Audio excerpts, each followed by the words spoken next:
facteurs à risque sont confondus nécessairement. Parce que si vous avez une cause, par exemple l'hypertension, qui était survenue avant la grossesse, sachez immédiatement que pendant la grossesse, il y a un risque d'avoir une hypertension aggravée. On parle en ce moment d'une hypertension gravidique qui s'aggrave à cause de la grossesse, mais elle existait déjà au préalable. Ainsi, par exemple, au début de la grossesse, avant la 12e semaine, avant la fin de la placentation, si une femme est hypertendue, ce n'est pas une hypertension gravidique. C'est une hypertension chronique, mais qui va s'aggraver, faire une préclampsie ou une éclampsie à cause de la grossesse.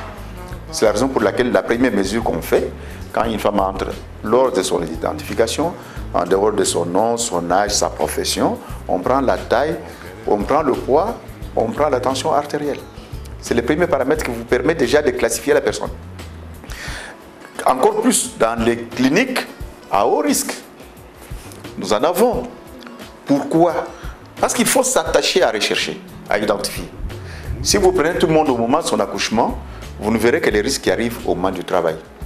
Mais si vous commencez au début du suivi de grossesse, vous commencez à identifier les gens. Vous commencez à poser des questions. Vous les examinez. Vous trouvez, vous pouvez être sûr que les gens chez qui vous n'avez pas trouvé à la première consultation vous feront moins de risques à la fin de la grossesse que ceux chez qui vous avez trouvé. En fait, il n'existe pas une panoplie de risques comme ça que vous retrouvez.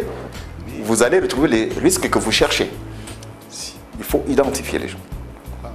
Il faut chercher. Et les antécédents vous donnent pratiquement tout.